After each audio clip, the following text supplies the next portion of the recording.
have been a lot of people, even though it doesn't look like it right now, there have been a lot of people coming and going, just community hanging out in front of the shop. If you look closely, you can see there's a bouquet of flowers right by the door. So that's kind of what the scene has been looking like here at the shop today. So as I understand it, when you first got there, the shop was still open for a little bit? Since I have been here, it's been closed, but I was told by other people that it was open this morning, but perhaps just with the news or with the crowds that they decided to close down for the day.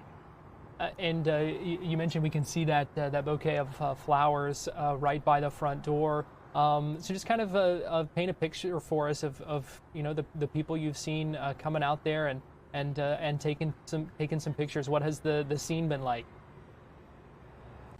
Yeah, so in front of the shop here, it is a small parking lot. You can see there's someone pulling in right now. There have been a lot of cars coming and going. At one point, there was probably a crowd of about 15 to 20 people just standing in front of the shop. Again, like you said, taking pictures, chatting, just feeling the community. There was a child that brought out his Hulk Hogan action figures and had them sitting on the windowsill for a little while earlier today. And I chatted with some folks too, and they were just very happy with the outcome, the outpouring of support, and the community all coming out to pay their respects. Yeah, they talked about what kind of brought them out there and why they wanted to kind of go there and kind of be with that community and show.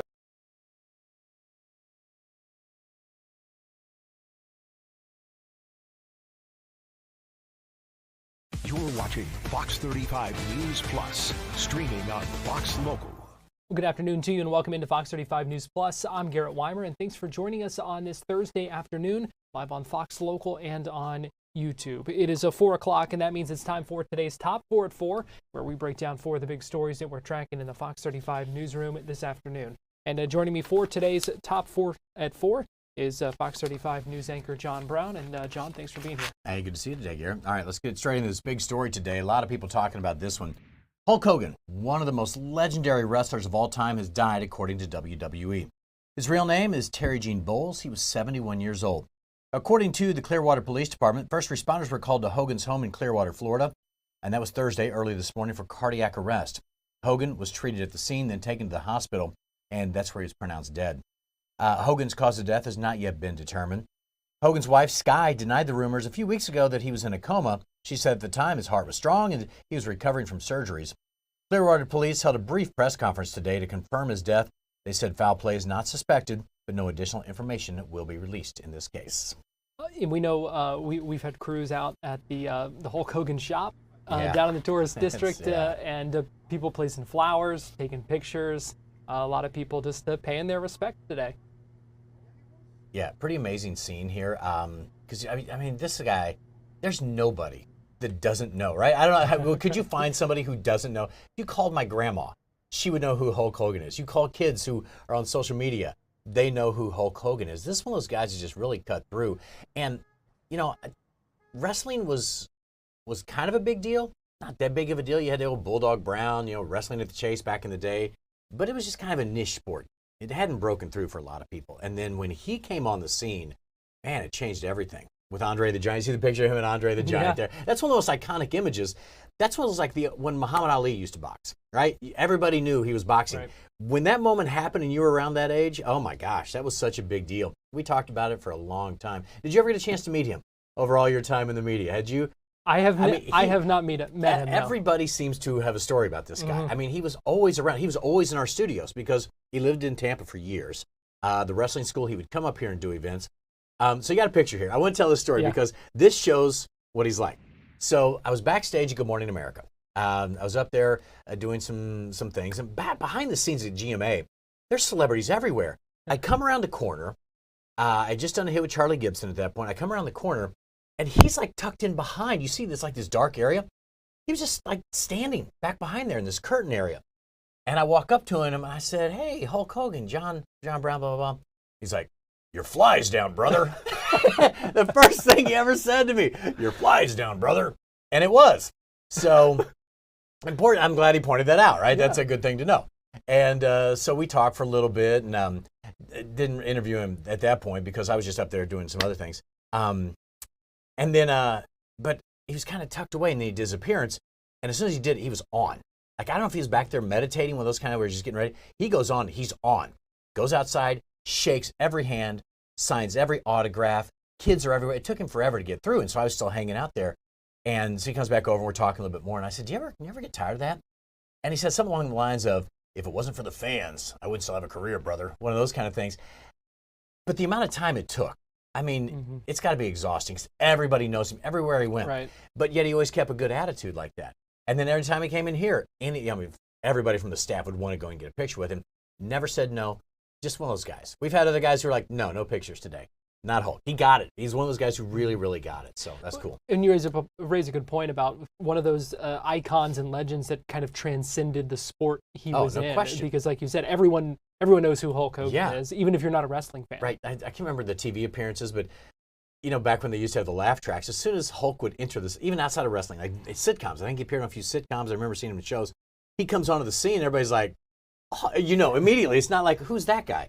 Everybody knows. So such an icon, and 71 years old. And of course, he had some issues throughout the years, some controversies here and there over in the Clearwater area. But yeah, I mean, he was really, really one of, and we don't know him behind the scenes, whatever.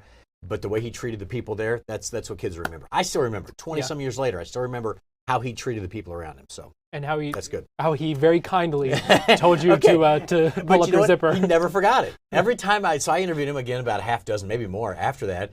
He always come in. He's like, "Hey, it's the fly, brother." Yeah, I mean, always remember that moment. So, and that was when I was a young reporter and anchor up in whatever. So he never forgot. So it's kind of cool. Okay, next story here. Investigation continues after a 1-year-old boy fell from an apartment window in Rockledge this morning.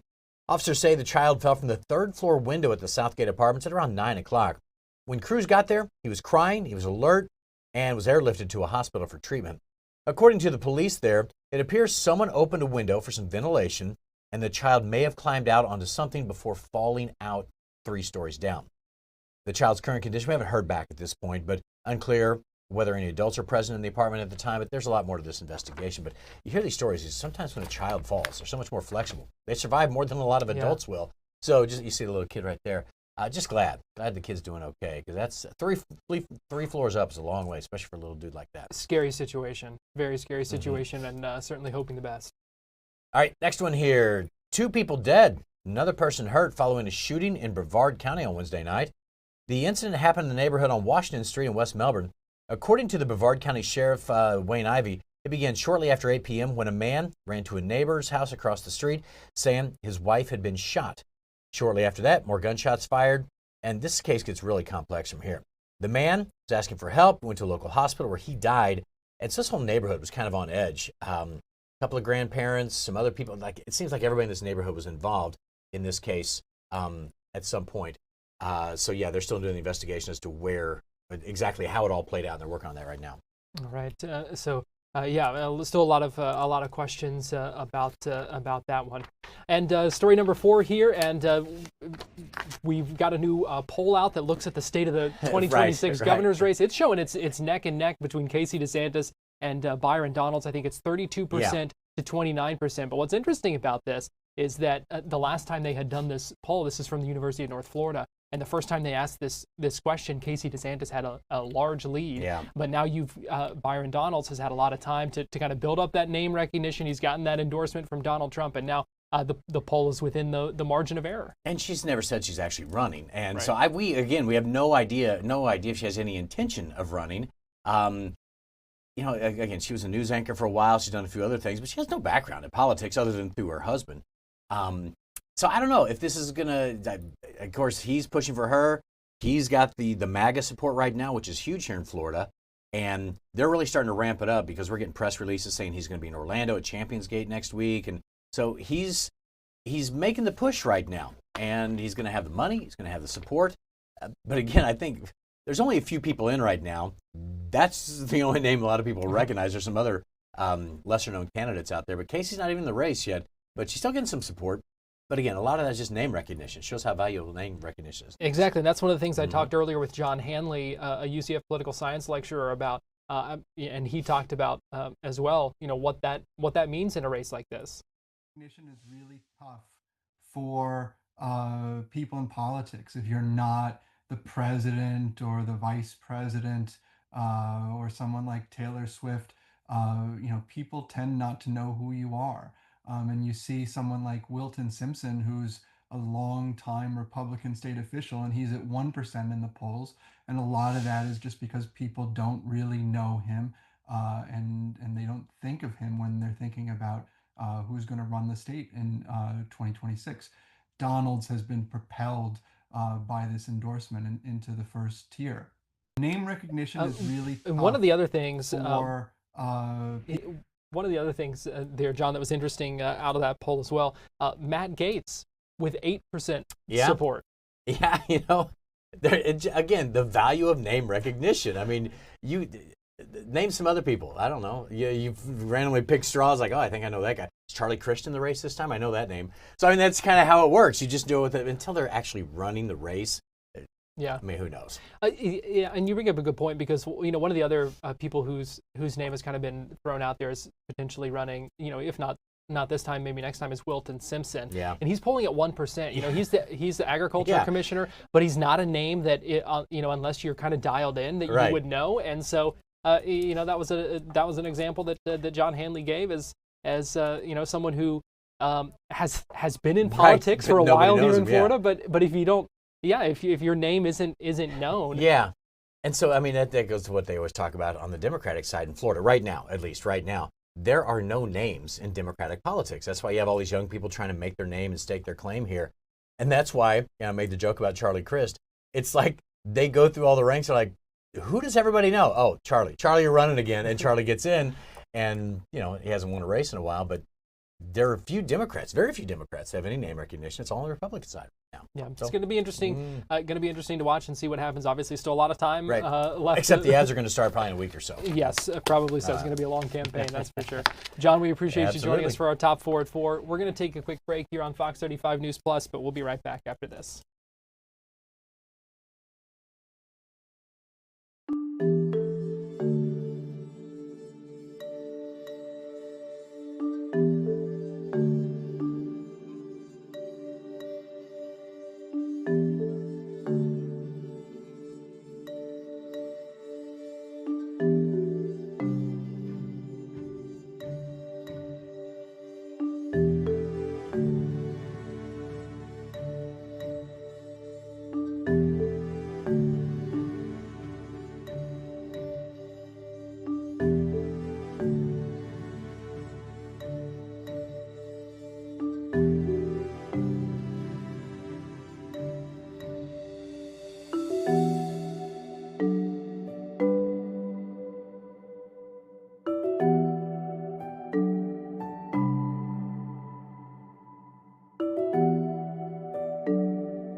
You're watching Fox 35 News Plus, streaming on Fox Local. Fox 35 Storm Team meteorologist Laurel Blanchard joins me now. And Laurel, it is just another hot and humid Florida summer afternoon. Garrett, you can just take my job. Yeah, that was perfect. All right. Forecast told. Moving on. Yeah, pretty much. That's it. That's all we're going to be seeing. But a couple of headlines as we do take a look at the next couple of days. We are seeing those storms out there right now, but really these are the last of the storms we're going to be seeing for a couple of days. Some drier air kicking in, and that's what's going to create a nice weekend and pretty much a rain-free weekend, with the exception of maybe a scattered shower or two Friday, Saturday, and Sunday. But the heat is on. Doesn't look like it right now as we take a look outside. Downtown Orlando, just seeing a little bit of a shower. That's the airport off in the distance. And a couple minutes ago, you could barely see it because of all that rain making its way across the airport. Luckily, no delays at OIA right now, but feeling like 79 degrees out there at the moment. So that rain really cooled things down. And even as we take a look at over our iDrive camera, that rain really cooling things down out there right now, leaving a little bit of a haziness off in the distance as you can still see some of that rain.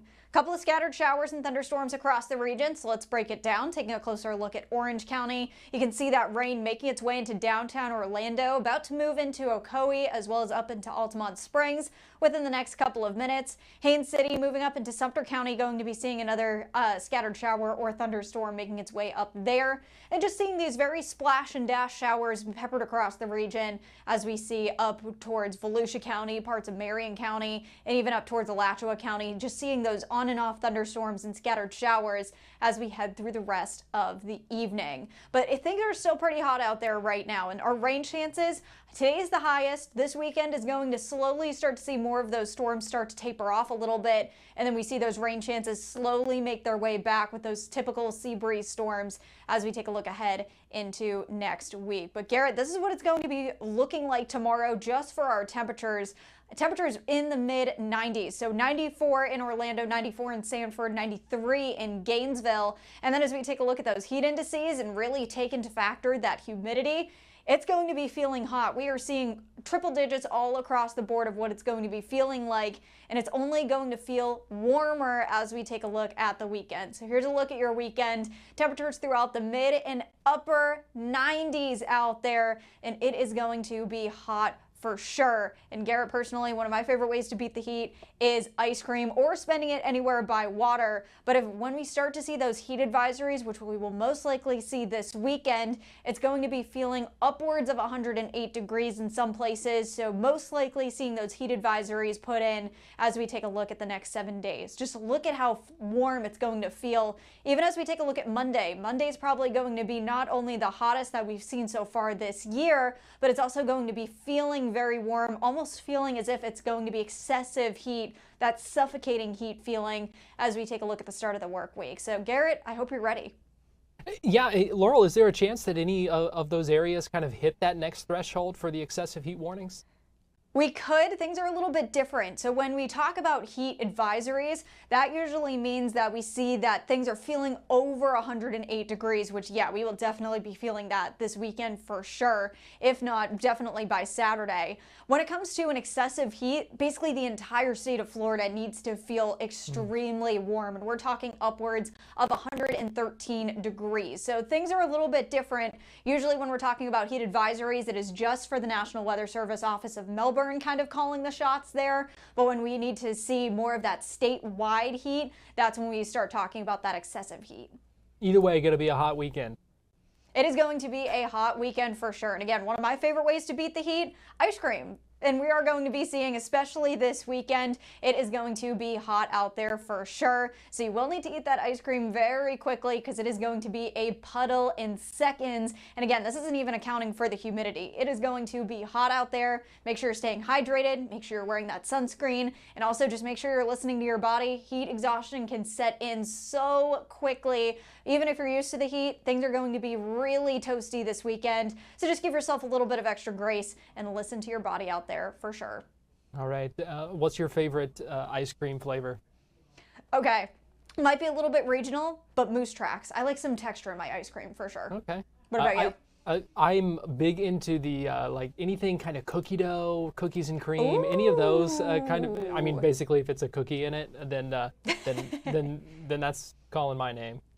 That's a solid choice there, Garrett. I like that. I like that for sure. Yeah. But I'm a big chocolate fan too. So anything chocolate, that is right up my alley.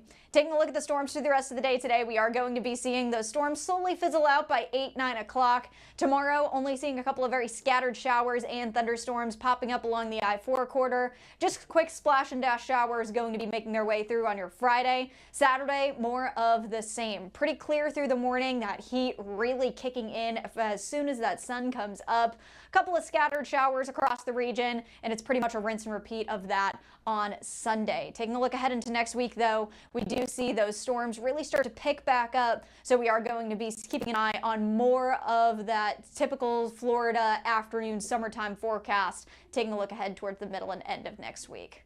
All right. Certainly something to watch there. And where do things go in the tropics from here? Things are still quiet out there, and we have a little bit of a ways to go before we can breathe that sigh of relief that we're done with hurricane season. But things are still relatively quiet out there. Kind of feeling like a deja vu forecast from about 2 weeks ago. We saw basically a yellow blob in the same exact spot. That moisture kind of went up and across the country, swept through Florida again the past couple of days, and now we're seeing that blob again kind of just lingering in the Gulf. But those chances of formation very, very low. So we are seeing a 10% chance of seeing tropical formation across the Gulf Coast of Texas and Louisiana over the next 48 hours, and a 10% chance of seeing development over the next 7 days. So it's a low pressure system right now, slowly getting some sort of circulation, and it may pick up a little bit more taking a look at the next couple of days. But no matter what we talk about with formation, this is going to lead to another widespread round of rain for the Gulf Coast, and especially for Texas, finally getting a little bit back on their feet from that flooding. It's going to be definitely a risky situation for them as they start to pick back up from the flooding that they had just a couple of weeks ago. So something that we're going to be watching for sure over the next couple of days. But for us here in Florida, not only are we talking about the heat, you may also notice this weekend with those clear skies and rain-free skies, it's going to look almost like a little bit milky and hazy out there. And that's because we're seeing another round of that Saharan dust move over the region. So for us here in Florida, good news. Saharan dust, that kind of limits that tropical activity possibility, and that's a good sign for us here in Florida, at least for the next couple of days. But that could also mean it's going to just continue to stay hot and really just that oppressive heat over the next couple of days. But taking a look at the rest of our season, we still have a long way to go. Peak of the season is September 10th, and we are going to be seeing roughly about 85% climatologically of the season still left as of today. So it is definitely a long way to go, but we're slowly getting you through it, and make sure you have that Fox Local app downloaded so you don't miss a tropics update. All right, good advice there, and there's our 7-day forecast so we can get prepared. Fox 35 Storm Team Meteorologist Laurel Blanchard, we appreciate you joining us. Thanks, Garrett. We're going to take a quick break, and we will be right back. All right, thank you, Laurel. Whoop, whoop. Thanks, friends.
watching Fox 35 News Plus, streaming on Fox Local. Welcome back into Fox 35 News Plus. I'm Garrett Wymer, and thanks for joining us on this Thursday afternoon live on Fox Local and on YouTube. We are continuing to follow up on the death of Hulk Hogan at the age of 71. Going to check in with Fox 35's Manny Martinez, who joins us live now from the Hulk Hogan shop down off International Drive in Sand Lake. And Manny, we know folks have been out there throughout the day, and it looks like more people out there now paying their respects.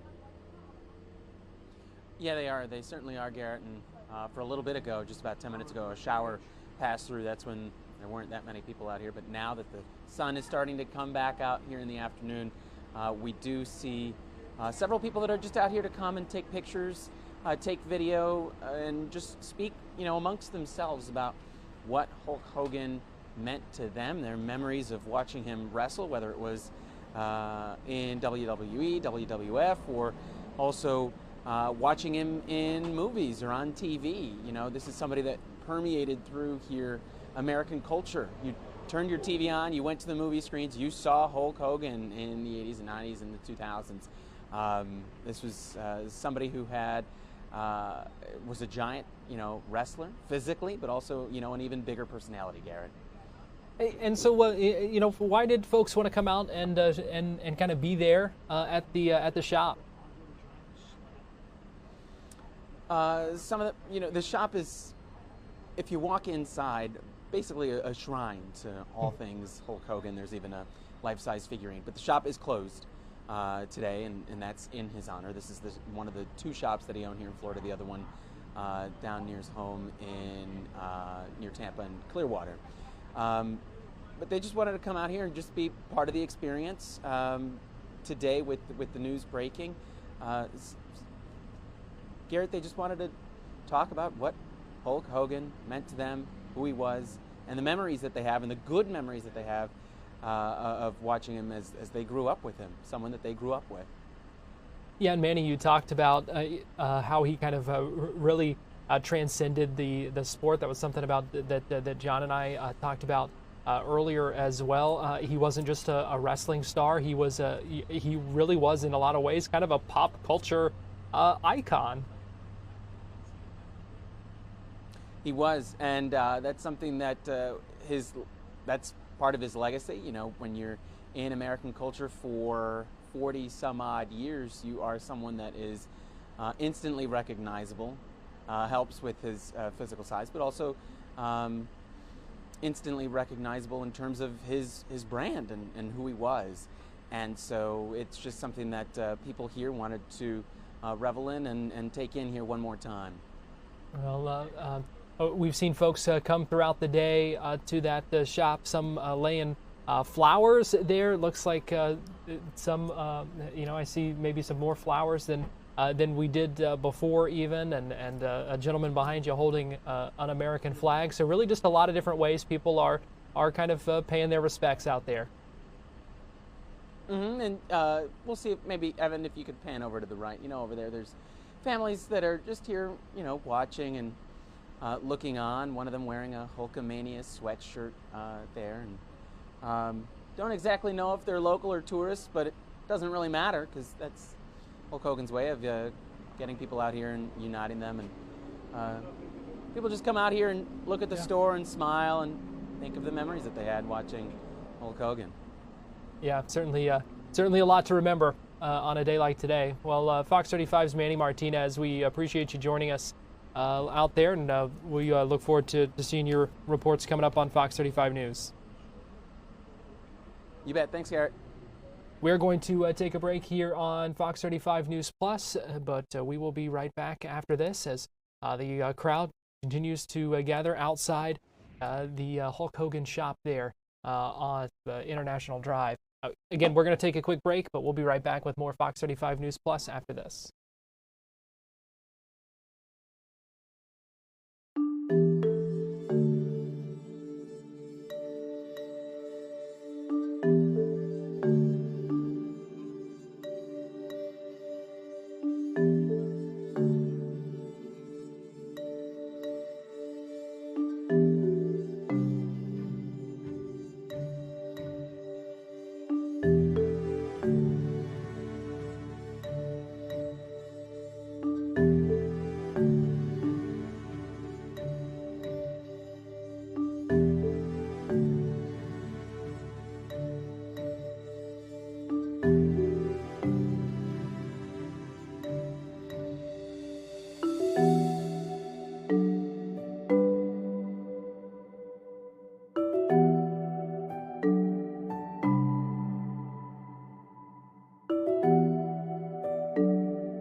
watching Fox 35 News Plus, streaming on Fox Local.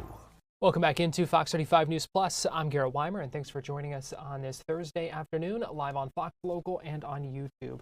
The Florida PTA joining a lawsuit against the federal government over hundreds of millions of dollars in frozen education funding. Fox 35's Marie Ettinger joins us live now via Zoom. And Marie, what can you tell us about this lawsuit and why the Florida PTA wanted to get involved?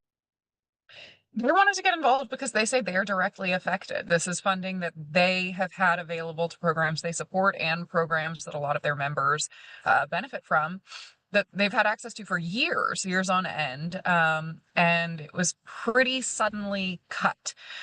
So what wound up happening was, normally this funding is released ahead of the school budget year, which starts July 1st.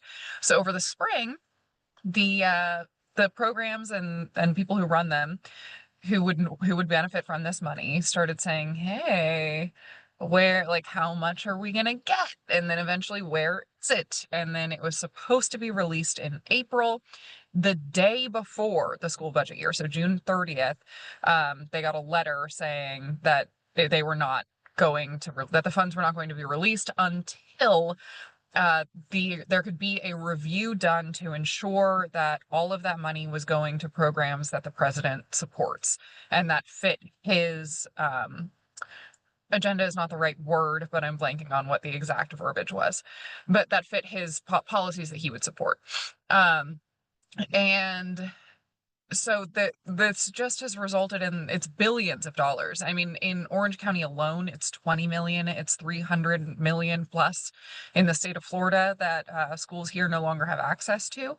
So they wound up suing, saying, release the money. And there's a couple of reasons that they're suing in this way.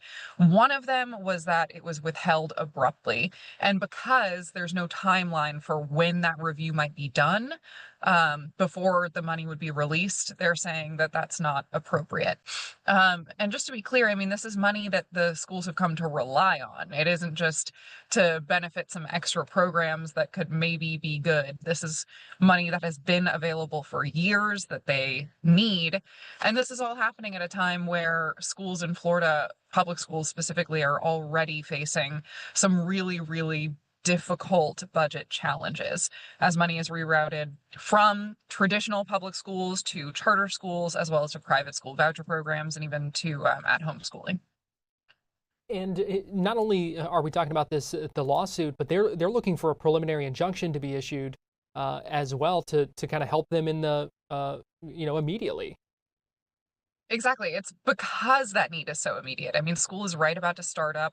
For instance, I reached out to Orange County Public Schools, and they said they're essentially hurting without this. They're trying to figure out what to do, and they're also still trying to establish what the potential impacts could be. They just know that they could be bad. So they're really hoping that these funds get released. And the PTA president, who I talked with earlier today, was saying that he is hoping that they don't have to play this all the way out in court, that just filing and getting some eyes on it, getting some, hopefully kind of an emotional plea, he said, will allow the Department of Education to release the funds and just move on.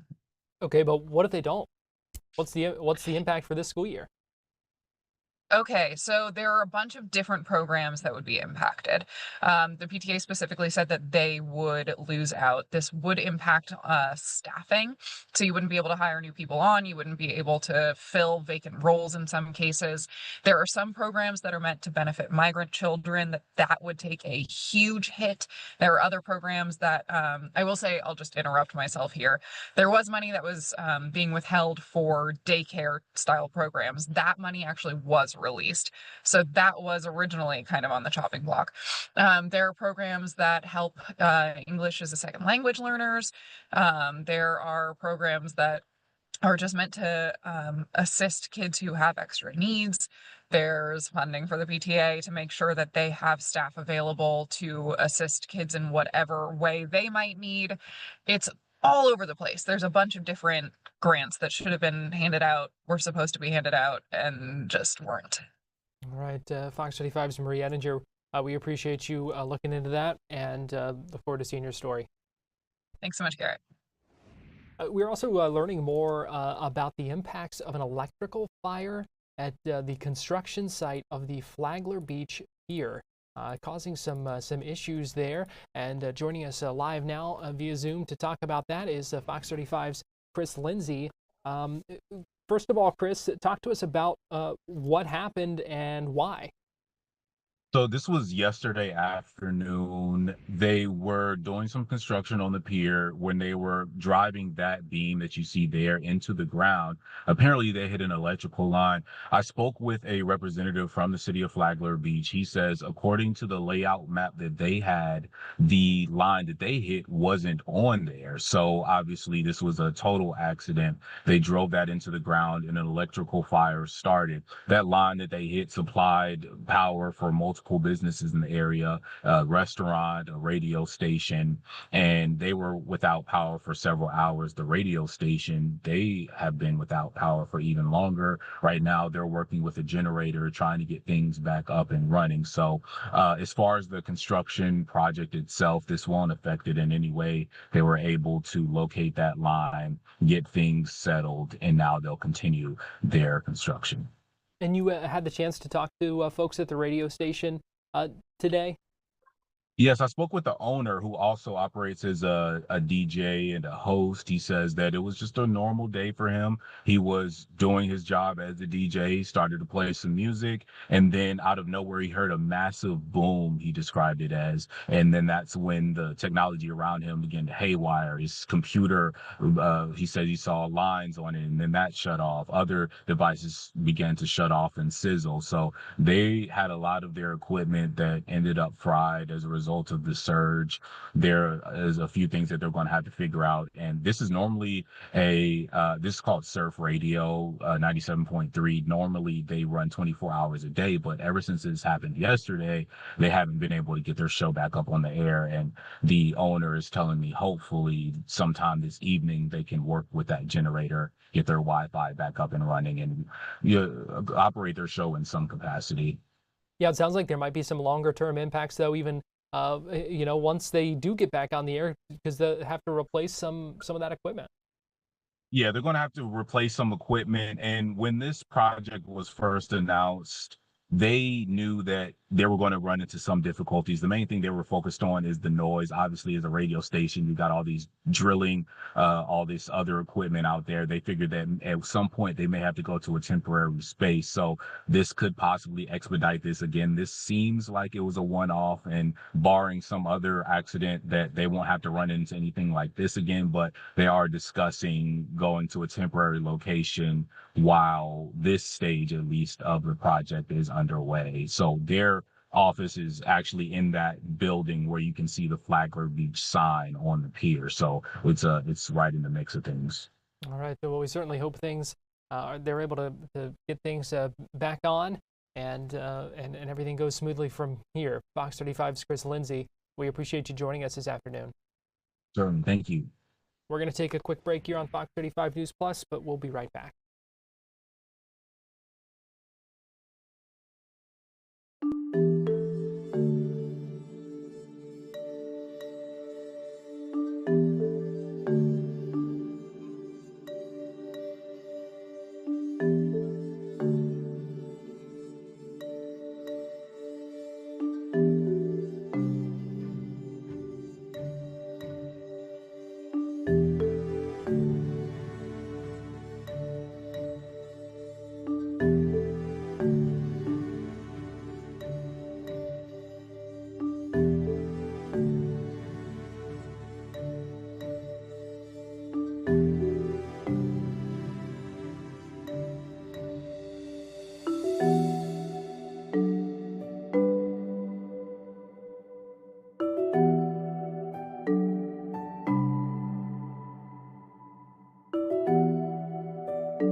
watching Fox 35 News Plus, streaming on Fox Local.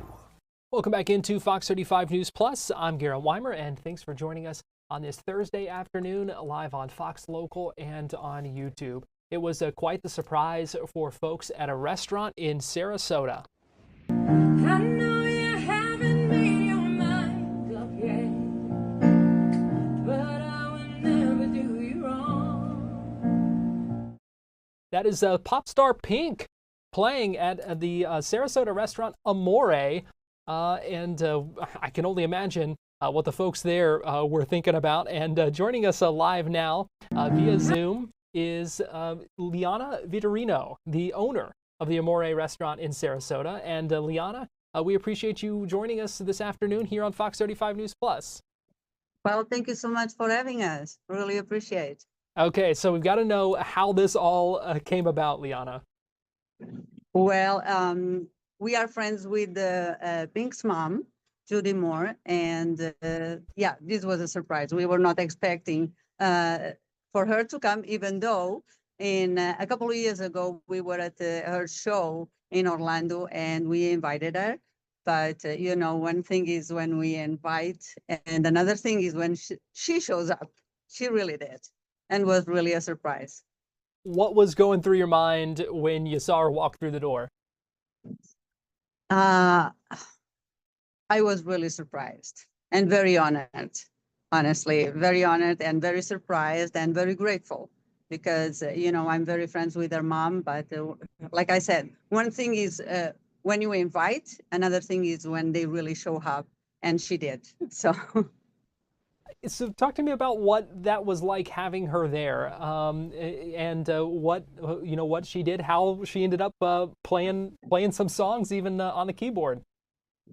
Well, we have live music every night, Wednesday through Sunday, with the different piano players, and the fact that she was feeling so comfortable, everybody really was nice and very discreet. So I believe that she felt so comfortable that she ended up jumping on the piano and joining the live music that we were having.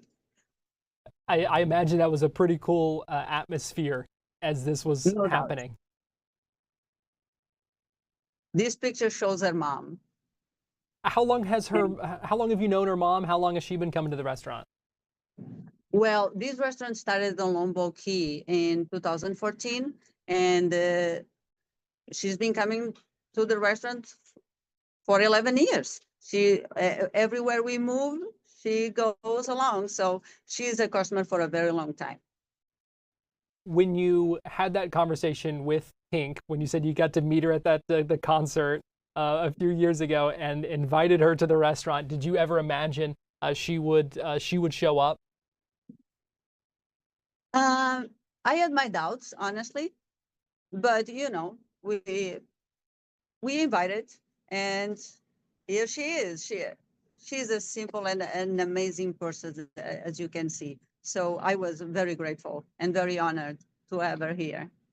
What was the reaction from some of the other diners in the restaurant? What were they doing? How were they responding to this?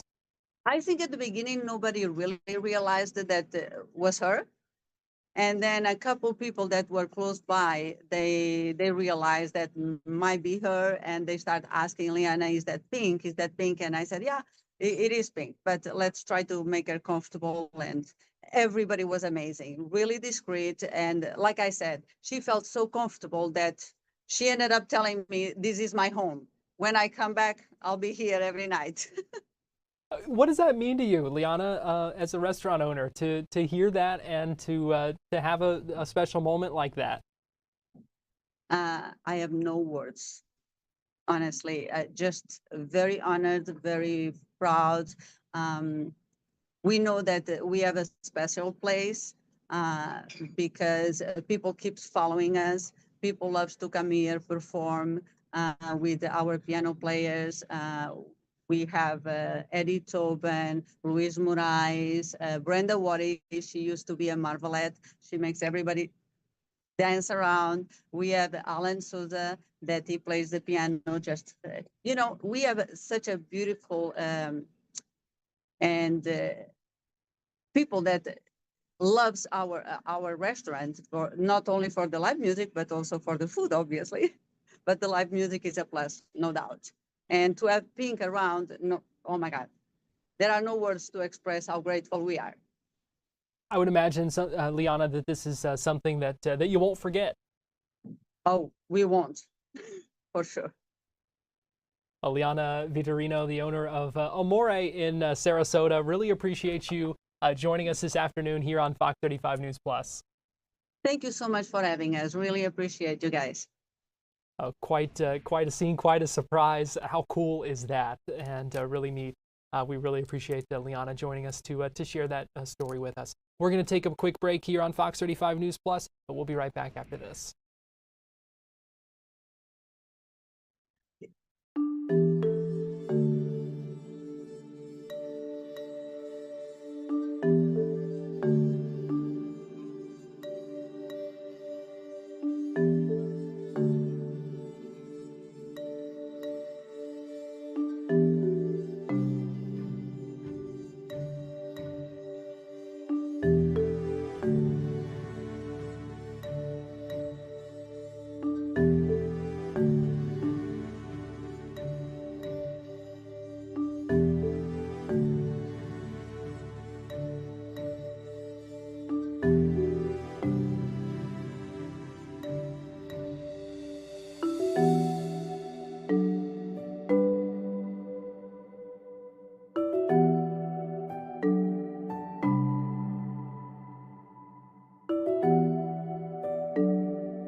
You're watching Fox 35 News Plus, streaming on Fox Local.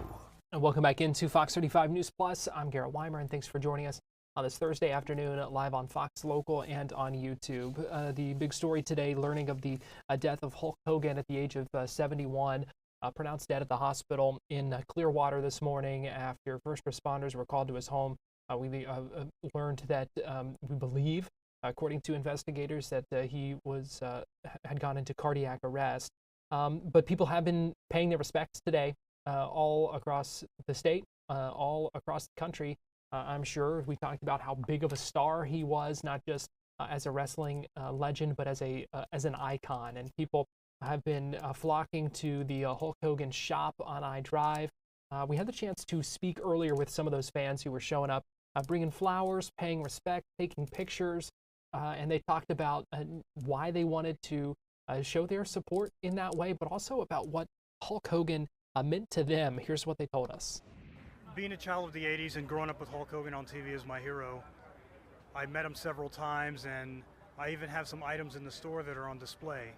I was up here at one point and to talk with him during a meet and greet, and he remembered me from a previous meeting, and he actually gave me this patch on the back of my vest right above the flag.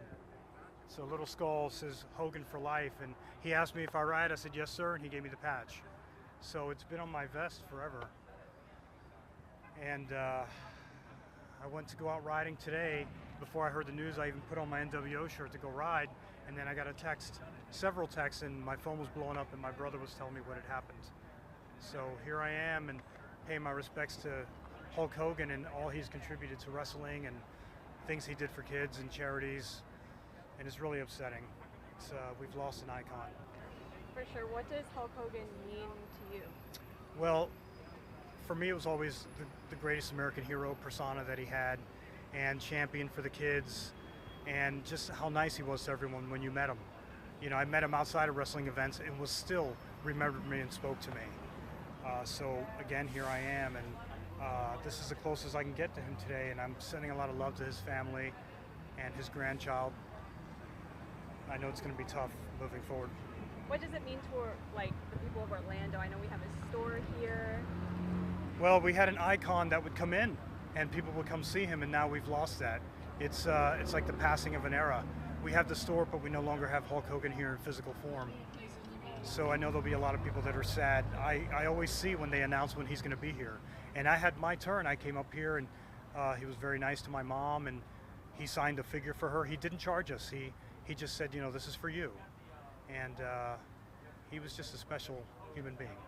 What does it mean to you to just see all of these other people showing up to remember him and support him? It feels good to have a crowd here, knowing how he was loved. And the store is closed respectfully in honor of him, but there are people here taking photos, and there was a little boy with some action figures at the window. That really was choking me up, because I have kids myself, so I know. Yeah, I was grabbing some video of those. That's so sweet. So yeah, you're, as a WWE fan, what does that mean for that community and that? Well, there's going to be a lot of tributes, I'm sure. I've been watching wrestling since Rocky III when I discovered Hulk Hogan, and on and off, seeing him in Orlando. I worked a couple of wrestling events. I worked hard to get on these wrestling events just to meet him, and then I met him backstage. That was like a dream come true. So I know the fans are going to miss him, and I'm going to miss seeing his posts about his new beer that he had out. I had gone out and bought a case of that beer, and I have one can left. Thank God I didn't drink it, because now it's a can from the original when they came out. That's going to be on my shelf. Anything else you want to tell me? Well, I just, you know, I just feel so much love in my heart for all the people that are here, and thank you for interviewing me, and God bless Hulk Hogan and his family. I obviously got the news, and I don't live too far from here, so I figured I'd stop by and see what was going on. And how do you feel about the turnout today at the store, all these people that have come out? It's pretty impressive. I hear the store isn't actually open right now, but there's a lot of fans getting together and talking about what Hogan meant to them and, you know, his legacy in the entertainment industry. Absolutely. So are you a big WWE fan? Actually, I got into WWE through my best friend, and through him I discovered, you know, the joy of it. And I got to meet Hogan about a decade ago. Really nice guy to me. And, you know, whether you love him or you hate him, I know he's a polarizing character in the industry, but you can't deny the energy and the impact that he brought to the world of not just wrestling, but the entertainment industry as a whole. What does he mean to you personally? Hogan means to me, follow your dreams, push hard, and don't give up. Can you tell me anything specifically about when you met him? What was that interaction like? It was an event in Fort Myers, Florida, and it was just a radio promotion that he was doing locally, but he was an incredibly gracious guy. He took his time with everybody, and you could tell he was very genuine with his fans. Anything else you want to tell me or let me know? Nope, just great to see the outpouring of love coming from the community out here. And if Hulk leaves anything to the world, it's this camaraderie that brings everybody together in these moments. Well, Hulk Hogan has been an institution for a lot of people. And there's a following that's very diverse as well, who supports him and have for many years. What he brought to the table, though, was showmanship from the wrestling perspective. And a lot of people don't realize that. All the stuff and the shenanigans in the ring, you know, we have to give him some credit for that, because that's his nature, and that's who he was. And I lived in Tampa for many, many years, spent some time with him, so I can say I know him personally. I met Hogan in MegaCon one year, and all politics aside, I don't care political views, all that's out the door. I like Hogan very much. I mean, Hollywood Hulk Hogan, NWO. I mean, it was just fun entertainment. And he's a great actor, too. If you saw I think Rocky III Thunder Lips was one of the best roles. I mean, Thunder Lips, and I mean, of course, he played himself in No Holds Barred in a way. And I actually like Suburban Commando too, the science fiction movie, because The Undertaker was in that too. And you know, I like the movies. I mean, I like WWE because it's just fun entertainment. It's just, as some people would say, it's a male soap opera, but no, I don't. It's just fun entertainment. It's great, and he will be missed. Just like, I mean, first Ozzy Osbourne, now this. I mean, we got a lot in our hands here, and I know Hulk was a big headbanger too, so I knew that. I was a part of a promotion in Clearwater, Florida, where he signed autographs. He stayed 2 hours late and signed every autograph. Kids, grandmas. That's the kind of guy he was. And then this was years before he started to decline, you know, when he was at the peak of his career. Do either of you have like personal stories of spending time with him or meeting him? Anything interesting that he said? I spent time with him at MegaCon at his table. That's about it. And he liked my old school Metallica shirt, I remember saying. And I said, I just got to talk to him a little bit. He recognized me from, I think it was TNA Wrestling one time. I was on there being a heckler. But, you know. Well, I worked in sports memorabilia for years, so he was a part of our format for many years. So I got to know him from there. And then I spent a little time with him at the autograph signings at different places, private affairs. So, I mean, he's an institution. And so we're sorry to see him leave us. And, you know, I didn't know that in the last 2 days there had been some discrepancy in terms of his health. You know, you read one report and then another. And unfortunately, and some of my friends from Tampa were giving me some feedback as well, because it's a little different over there, because we treat him as our native, and he is. He's from Tampa, and you know, Terry Balea is a good person, and we wish him well upstairs. How do you feel about the outpouring of support here in Orlando? Everyone showing up to the store. As everyone's pouring in right now, I mean, there's cars pulling in. I pulled in. I was gonna lay down some flowers, and I was like, oh my God, there's tourists even coming too. Let's just find out. And they go, oh, Hogan's Alley's right over here. Let's go pay our respects. But the store, for some reason, was open earlier, yeah, and now it's closed. So I think there's something going on with that. Not sure why, but yeah, he's definitely someone that will get a lot of feedback in terms of tribute, and he really did a lot for his game. And he will be missed. He will be missed. That's amazing. Thank you. Anything else you want to tell me or let me know about coming out to the store? I think that the term brother, although that term's been used in many ways, yes, from a diversity standpoint, but I think what he did with that word, I think it was a genuine gesture that you are my brother. And Hulk Hogan used to do that. I mean, he would pretty much introduce himself and call everybody brother. Just like every Marine is your brother, every Marine in the wild world is your brother, no matter what. Just like that. Exactly. That's how I take it. Interesting to hear just a lot of different perspectives, and you know, different people say what means to what he means to them, what Hulk Hogan means to them, and their different stories, their different interactions with them, and all those things. We will have more coverage on the death of Hulk Hogan coming up on Fox 35 News at 5. Manny Martinez is going to be live outside that shop there. We're also following up on the shooting in West Melbourne. Fox 35's Randy Hildreth going to have those details. Chancellor Wynn with the update on what we know about this 1-year-old in Rockledge that fell out of the third-story window. That and a whole lot more coming up on Fox 35 News at 5, which begins in about 30 seconds right here on Fox Local. So we hope you keep it here. Also going to be tracking those showers and storm chances and the heat and humidity.